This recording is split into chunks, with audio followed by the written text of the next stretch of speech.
অভিষেক বন্দ্যোপাধ্যায়ের অফিসের আধিকারিকের পরিচয় দিয়ে আপনাদের জানিয়ে রাখি প্রতারণার চেষ্টা করা হয়েছে এমনটাই অভিযোগ এবং সেই অভিযোগকে 3 জনকে গ্রেফতার করা হয়।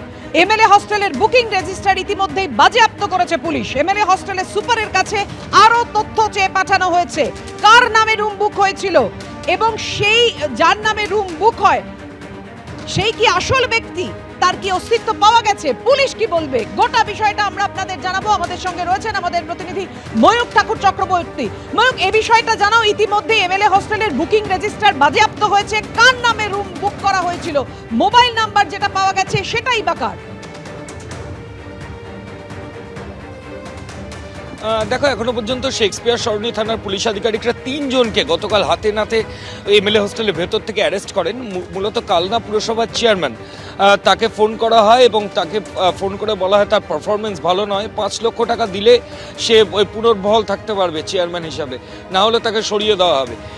গোটা বিষয়টাতে কালনা পুরসভার চেয়ারম্যান তিনি কিছুটা সন্দেহ হয়, তিনি অভিষেক ব্যানার্জির অফিসের সঙ্গে কন্ট্যাক্ট করেন। অফিস থেকে সঙ্গে সঙ্গে এই গোটা বিষয়টা নিয়ে শেক্সপিয়ার সরণি থানায় গত পরশুদিন অভিযোগ দায়ের হয়। এরপর গত পরশুদিন রাতেই এই কালনা পুরসভার চেয়ারম্যান মারফত যারা ফোন করেছিল তাদেরকে ডাকা হয় যে 5 লাখ টাকা দেওয়া হবে এবং তারা ডাকে হচ্ছে এমএলএ হোস্টেলে।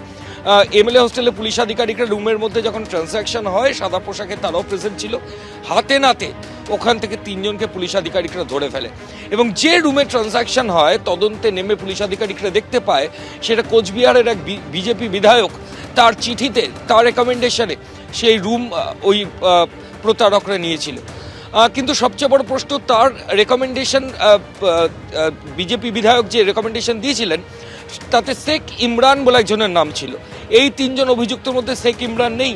এখানেই তদন্তকারী আধিকারিকদের যেটা মনে করছেন যে শেখ ইমরান একটা কাল্পনিক চরিত্র, তার কোনো অস্তিত্ব নেই বাস্তবে, এবং যে মোবাইল নাম্বার ইউজ করা হয়েছে সেটাও জুনেদের মোবাইল নাম্বার। জুনেদ কিন্তু অলরেডি অ্যারেস্ট হয়ে গেছে এই 3 জনের মধ্যে একজন। আর শেখ ইমরান এখনো পর্যন্ত তার কোনো এক্সিস্টেন্স পুলিশ আধিকারিকরা পায়নি। এখন তদন্তকারী আধিকারিকরা যেটা বলছেন যে ইতিমধ্যেই চেক ইন রেজিস্টার এমএলএ হোস্টেলে সেটা সিজ হয়েছে। এমএলএ হোস্টেলের যিনি সুপার রয়েছেন তার কাছে আরও বেশ কিছু নথি পুলিশ আধিকারিকরা চেয়েছেন।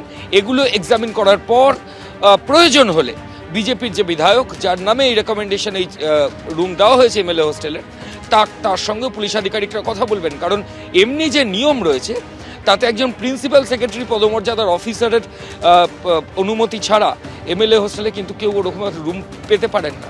সেখানে কি করে একটা প্রতারণা চক্র তারা রুম নিয়ে ট্রানজ্যাকশন করছে, এটা নিয়ে কিন্তু প্রশ্ন হচ্ছে। ধন্যবাদ তোমায় ময়ূক।